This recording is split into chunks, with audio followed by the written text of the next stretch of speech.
Bonjour, c'est Anne-Sandrine Di Girolamo au micro des Ondes de l'Imo, le podcast immobilier attentif et curieux. À quoi les copropriétés peuvent-elles s'attendre côté assurance en 2023 ? Les prix vont-ils augmenter ?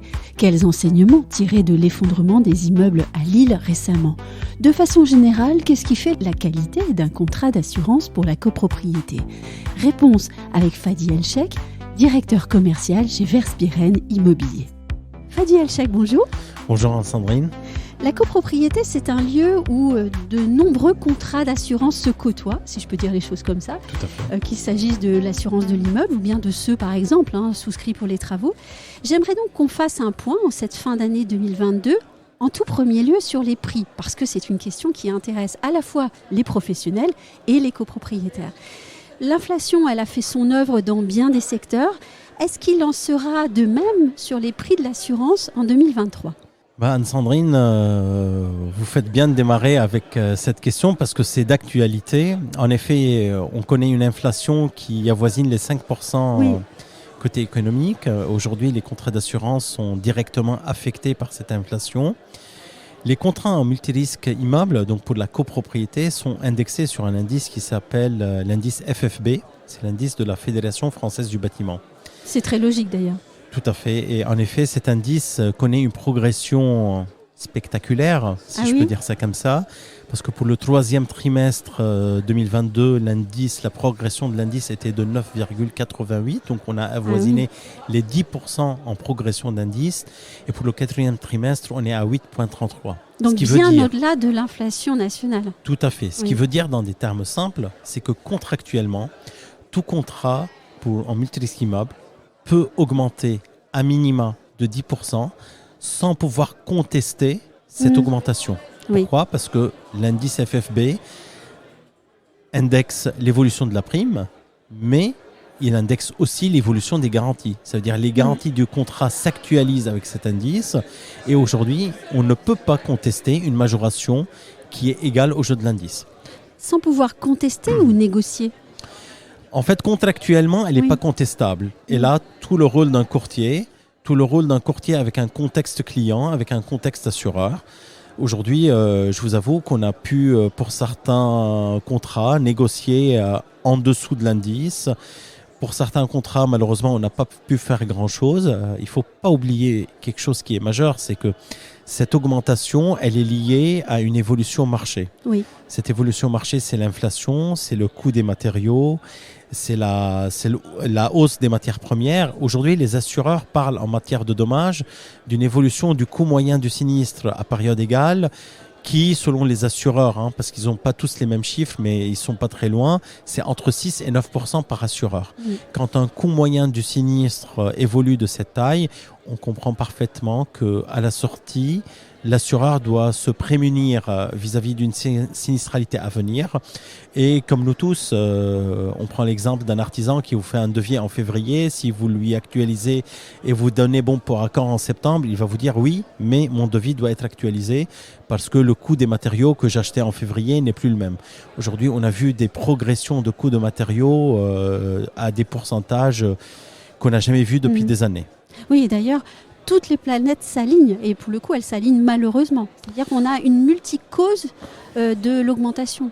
Écoutez, en effet, c'est la loi des séries. Oui, c'est ça. Donc, c'est mieux dit, ça. Catastrophe naturelle, augmentation en coût et en fréquence, la matière première qui augmente et puis forcément, il y a des conventions aussi qui se sont mises en place entre les assureurs. En 2018, pour les copropriétés, la convention IRSI est venue remplacer la convention CIDRE. En 2020, elle a été ratifiée. Et dans cette convention, il y a des actions de recours. Il y a des actions de recours sans application de franchise, donc au premier euro. Ce qui a fait que le coût des sinistres pour certains assureurs qui étaient habitués à être épargnés, notamment pour le particulier, se voit infliger des coûts de sinistre assez importants. D'ailleurs, on parle de sinistre. J'aimerais qu'on revienne sur la sinistralité, puisque dernièrement, il y a eu quand même des accidents en copropriété qui étaient très marquants. Est-ce qu'il y a eu une évolution de la sinistralité en copropriété en France ? Écoutez, aujourd'hui, la sinistralité est un élément majeur pour surveiller l'évolution d'un produit et d'un marché. Je profite pour vous dire que, par exemple, sur cette année, Oui. nous avons un fait marquant qui est habituel de nos marchés, c'est que nous avons 2 assureurs intervenant sur le marché de la copropriété qui ont décidé de sortir parce que la branche immeuble chez eux est devenue non rentable. Quand on parle sinistralité, à chaque fois qu'on va analyser un risque, on va étudier sa sinistralité, c'est son CV, c'est le CV d'une copropriété. Sauf si le CV ne correspond plus à un potentiel futur parce qu'il y a eu des travaux. On parlera tout à l'heure de travaux. Et donc, quand on a un immeuble qui a subi 3 dégâts des eaux, un bas de classe, un incendie, l'assureur se dit, sur l'avenir, si je dois l'assurer, je dois provisionner le nécessaire pour se prémunir contre éventuellement la même chose. Et donc, du fait, aujourd'hui, de certains derniers sinistres, on a parlé récemment des effondrements à Lille. Oui. On a eu 2 effondrements à Lille qui sont assez marquants. On voit aujourd'hui que à Lille, il y a une 50aine d'immeubles, si j'ai bien suivi la presse, qui sont sous surveillance avec une fragilité. Il y a quelques années, on a eu les incidents à Marseille. Donc, ceci attire l'attention des assureurs sur le patrimoine. Et puis surtout, en ma qualité de courtier, j'attire l'attention des copropriétaires et des syndics pour aller vérifier leur contrat d'assurance, pour voir s'il y a les garanties nécessaires. Aujourd'hui, on a un sinistre effondrement à Lille. C'est un sinistre majeur, l'effondrement. Aujourd'hui, les assureurs n'aiment pas les incendies. Ils n'aiment pas les sinistres de fréquence non plus, comme le dégât des eaux. Mais un effondrement peut coûter des milliers d'euros. Et il suffit que le contrat n'ait pas cette rubrique de garantie, n'ait pas cette garantie mobilisable. La copropriété peut se retrouver en difficulté, grande difficulté. D'ailleurs, il est fou parce que sur les réseaux, justement, on a vu beaucoup de personnes réagir en disant « Oh, mais est-ce qu'il ne faudrait pas un diagnostic structure, par exemple ?» Mais moi, j'ai vu personne parler de la garantie effondrement. Écoutez, ça viendra dans un deuxième temps. Donc, pour le moment, on ne parle pas de la garantie, mais à un moment donné, l'assureur, il est censé répondre à une obligation suite à un événement survenu sur la copropriété. Il va falloir aller analyser si l'événement est garanti, quelles sont ses conditions de garantie. Je profite pour faire une mini-pub pour Versperin Immobilier pour dire que les intercalaires de Versperin Immobilier prévoient une garantie effondrement assez large, bien étoffée, avec un plafond de garantie qui va jusqu'à 10 millions d'euros, ce qui n'est pas du tout anodin sur un marché où sur beaucoup de contrats, la garantie n'est pas acquise, ou si elle est acquise dans des conditions assez particulières. Donc on ne cherche pas que le prix, mais on regarde les clauses et ce que ça contient. Je vais vous répéter une phrase qui m'est chère au cœur, qui dit « L'assurance coûte très cher jusqu'au jour du sinistre ». C'est ça. Donc il faut aller chercher ce qu'il y a, il faut regarder. Et puis il y a très peu de fois où on fait vraiment des vraies économies en assurance, parce que c'est pas magique. Un assureur qui arrive pour vous proposer 50% de moins que le marché, il peut être entrant et sortir au bout de 2 ans, et après il va falloir s'aligner sur les prix du marché, ou il peut y avoir des manquements au niveau des garanties.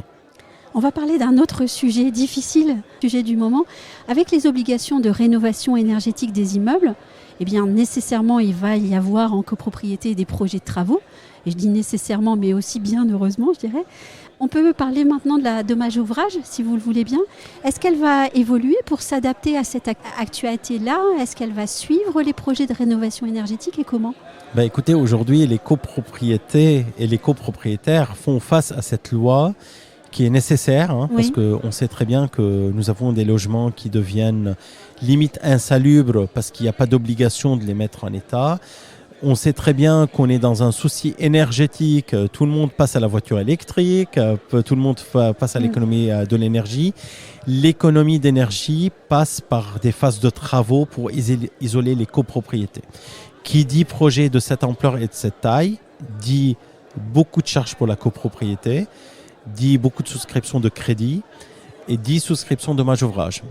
Face à ça, nous faisons face à des copropriétés qui sont réticentes parce que nous avons beaucoup de jeunes couples qui sont endettés jusqu'au cou pour acheter un bien et ils avaient dans leur calcul étudié qu'ils allaient payer, je dis n'importe quoi, 200 € de charge par mois et ils se retrouvent à devoir payer 350.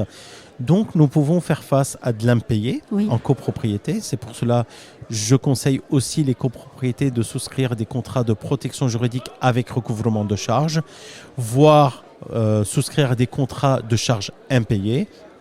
Et si on reste sur le même domaine du coût, bien évidemment, tous ces travaux doivent être couplés de la souscription d'une dommage ouvrage Et vu que c'est des chantiers d'ampleur et de taille, les dommages ouvrages, c'est proportionnel, Oui. c'est nécessaire, c'est obligatoire et il ne faut pas passer outre cet élément. Venez chez Verspiren Immobilier, on vous accompagnera avec la mise en place, la souscription, avec une équipe de professionnels, avec un savoir-faire, avec un tarif bien étudié. Justement, on va parler de contrat. Qu'est-ce qui, selon vous, fait la qualité d'un contrat d'assurance pour la copropriété ? On l'a déjà compris en vous écoutant, il faut faire attention à certaines clauses, etc. Mais de façon générale, qu'est-ce qui fait la qualité de ce contrat-là ? Aujourd'hui, quand vous passez quand un administrateur de biens, un syndic de copropriété fait appel au service d'un courtier spécialisé, comme Verspiren Immobilier, Oui. Ces courtiers spécialisés ont négocié avec les compagnies ce qu'on appelle dans notre jargon un intercalaire courtier.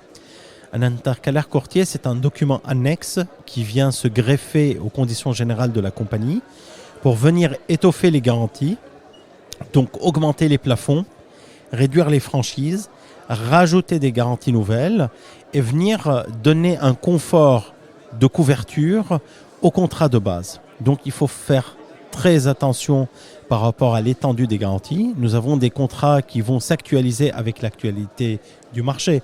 Par exemple, aujourd'hui, on a dans les copropriétés des installations de bornes électriques, par exemple. Oui. Les contrats historiques standards ne couvraient pas ce genre de produit. Aujourd'hui, un intercalaire peut accompagner les copropriétés avec l'expérience qu'un courtier a pu avoir avec les sinistres. Donc l'importance d'un intercalaire courtier, c'est que l'intercalaire courtier est le fruit de l'expérience d'un courtier sur les métiers de l'immobilier. Donc des refus de garantie pendant des années qui s'intègrent petit à petit dans l'intercalaire pour venir étoffer. Je vous donne un exemple assez simple, le choc de véhicule. Le choc de véhicule sur nos intercalaires, que le véhicule soit identifié ou pas, est garanti dès lors que le dommage atteigne la copropriété. Les déménageurs-livreurs, qu'ils soient professionnels ou pas, connus ou pas, des recherches de fuite sous toutes ses formes, Oui. les mises en conformité, les frais de déblai. Aujourd'hui, les gens ils vont vous dire les frais de déblai. Ben non, les frais de déblai coûtent très très cher aujourd'hui. Oui. Ça peut coûter plus que le dommage des fois. Un bon intercalaire va vous permettre d'étoffer et d'accompagner la copropriété sur un certain nombre de garanties assez intéressantes. Et on regarde aussi les extensions et les plafonds. Bien évidemment, qui dit intercalaire, comme je l'ai précisé, dit augmentation des plafonds de garantie, réduction des franchises et Oui. rajout de nouvelles garanties. Tout en sachant que si par malheur des conditions générales d'une compagnie viennent à s'améliorer et deviennent meilleures que notre intercalaire, c'est la clause la plus favorable qui est applicable à la copropriété. Pour terminer, très rapidement, je suis conseil syndical. Sur quel point je dois porter mon attention ? Parce que, bon, on le sait, tout le monde n'est pas spécialiste d'un contrat d'assurance. Évidemment, il y a les syndics pour les accompagner.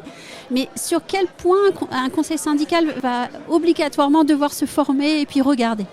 Déjà, j'invite un conseil syndical de faire confiance à son courtier d'assurance et à son syndic pour qu'il puisse... Le courtier d'assurance pour qu'il puisse lui apporter un comparatif de garantie par rapport à l'existant. Oui.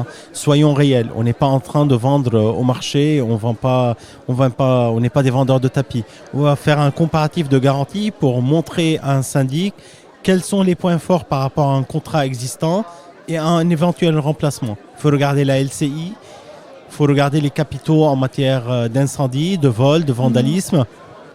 Selon la nature de la bâtisse et de l'immeuble, chez nous, par exemple, nous portons beaucoup d'importance sur la vérification du risque, sur la vérification des mètres, de l'occupation, de la contiguïté. Beaucoup de choses doivent être mises en avant de faire un choix. Le meilleur choix, c'est de faire confiance à un professionnel qui connaît le métier.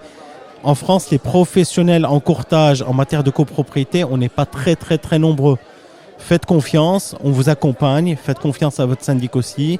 Et si vous venez chez nous, c'est encore mieux. Merci Fadi Elchak. Avec plaisir Anne-Sandrine. Merci pour les ondes de Limo. Merci.